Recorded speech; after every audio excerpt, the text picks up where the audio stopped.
আজ দিলীপ ঘোষ সাংবাদিকদের মুখোমুখি এসে কি বললেন ইকো পার্কে তা শুনে নেব।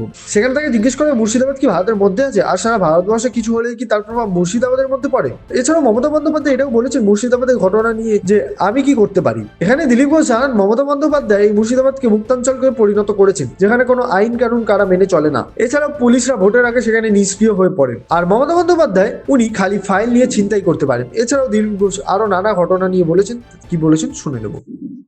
দিলীপ দা, ফের জ্বলল মুর্শিদাবাদ। বেলডাঙায় যে ঘটনা গতকাল দেখা গেল, কি বলবেন? সংখ্যালঘু ভোট পেতে কার্যত তো হাত তুলে নিচ্ছে মমতা বন্দ্যোপাধ্যায়ের পুলিশ।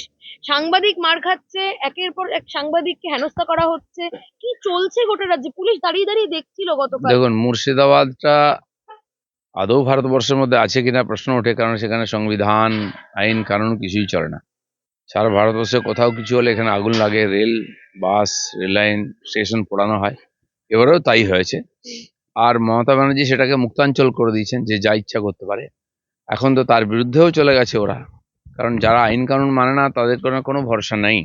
এই ঘটনা বারবার দেখতে হচ্ছে। মমতা ব্যানার্জির পুলিশ কেবল ভোটের দিকে তাকিয়ে কোনো ব্যবস্থা নেয় না, এবং এটা দেখা দেখি বাকি পশ্চিমবাংলায়ও একই ঘটনা ঘটতে আরম্ভ চলেছে। মমতা বন্দ্যোপাধ্যায় বলছেন আমি কি করতে পারি? উনি তো মুখ্যমন্ত্রী, উনি একেবারে দায় জেরে বলছেন আমি, আমার তো কিছু করার ছিল না সেখানে। উনি খালি আপনারা ফাইল মবে গেছেন ছিনতাই কেন? করতে পারেন, আর কিছুই করতে পারেন না। উনি কি আমি সব করতে পারি, সব জানি বলেন। আর এখন যখন এই সমস্যা দেখা দিয়েছে, তখন উনি হাত তুলে নিচ্ছেন। এত ভোটের লোভ। ফারাক্কার বিডিও অফিসে গন্ডগোল হওয়ার পর বিধায়ক মনিরুল ইসলাম তিনি আবারও হুঁশিয়ারি দিচ্ছেন যে যদি কাউকে এখানে গ্রেপ্তার করা হয় এই ঘটনায়, তাহলে ফারাক্কা আমি অচল করে দেবো। ওটাও তো মুর্শিদাবাদের মধ্যে। মুর্শিদাবাদে কোনো আইন কানুন নাই, কোনো সাংবিধানিক ব্যবস্থা নেই, আদালতের কথাও চলে না, সরকারেরও কিছু চলে না। কিছু দুষ্কৃতকারী, সমাজবিরোধী অত্যাধিক অর্থ উপার্জন করে সেখানে সবকিছুকে নিজের মুঠোর মধ্যে নিয়ে নিয়েছে। টিএমসি ওদেরকে কাজে লাগিয়ে ভোটে জেতার চেষ্টা করে, এবং তাদের প্রতিনিধিরা এইভাবে জিতে আসে। অভিষেকের দাওয়ায় কালকে মঞ্চ থেকে বলছে ফর্ম সব দেবেন, জমা দিতে গেলে ডিজে বাজান। ফর্ম দেবেন, জমা দিতে গেলে ডিজে বাজান। দেখুন, এসআইআর কে যে কোনোভাবে আটকানোর চেষ্টা করেছেন, ওনারা পারেননি। এখন কর্মচারীরা যেহেতু এখানকার রাজ্যের সরকারের হাতে আছেন, সেই জন্য তাদের দিয়ে যা কিছু করে নেওয়ার চেষ্টা ওনারা করছেন। ফলে এসআইআর যেটা চলছে কতটা ঠিকঠাক হচ্ছে আমাদের সন্দেহ আছে।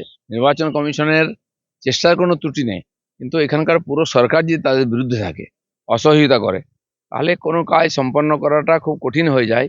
এসআইআর সেই পর্যায়ে পৌঁছে গেছে। দিলীপদা, আজকে মালদায় প্রধানমন্ত্রী আসছেন, বিভিন্ন প্রোগ্রাম রয়েছে, রেলের নতুন রেল পাচ্ছে বাংলা, সেখানে সব নেতারাই গেছেন। আপনি একটু সব নেতারা যান না সব জায়গায়, পার্টি ঠিক করে দেয় কোন নেতা কোন প্রোগ্রামে থাকবে।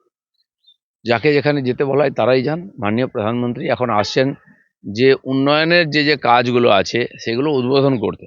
আর সেই সঙ্গে আমাদের ইচ্ছা থাকে যে এখানকার কর্মীদের উজ্জীবিত করার জন্য, পশ্চিমবাংলার মানুষ পরিবর্তন চাইছে, তাদেরকে এই মেসেজ দেওয়ার জন্য যে আমরা সঙ্গে আছি, এবং সেটা উনি বারবার বলছেন। সেই জন্য কোনো কোনো জনসভা হয়। তো সেটাই আছে, সরকারি কাজের উদ্বোধনের সঙ্গেই জনসভা আছে। সিঙ্গুরেও কি আপনি যাবেন?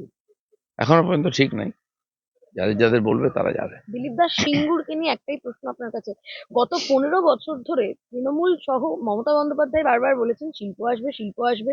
সিঙ্গুরের মানুষ এই আশায় বুক বেঁধেছিলেন। 15 বছর পরে প্রধানমন্ত্রী নরেন্দ্র মোদী সেই জায়গাতে জনসভা করবেন, স্বাভাবিকভাবেই মানুষজন তারা কিন্তু অত্যন্ত আশায় আবারও নতুন করে বুক বাঁধছেন যে 26-এর পরে সিঙ্গুরে কি সত্যিই শিল্প কারখানা নরেন্দ্র মোদীর হাত ধরে আসবে। দেখুন, একজনের নেতা আছেন মাননীয় নরেন্দ্র মোদী, যার উপরে সবাই ভরসা করে যে কিছু একটা হবে। আমরাও আশা করি, কারণ সারা ভারতবর্ষে আমরা দেখেছি এই ধরনের কাজ উনি করে দেখিয়েছেন।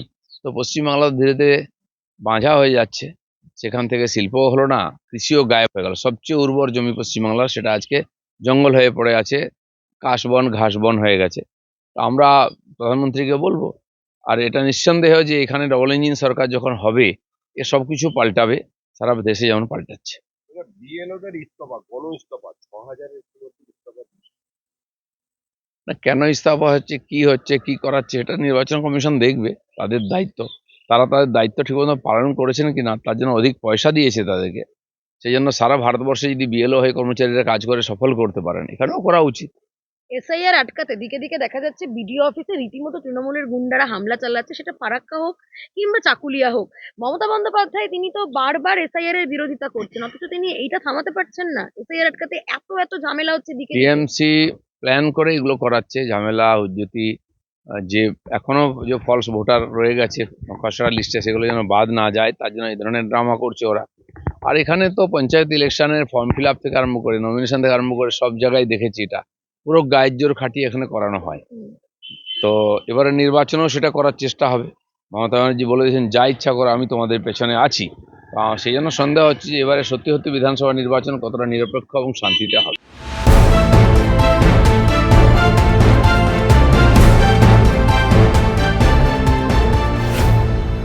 Bureau report, bengaltv.in।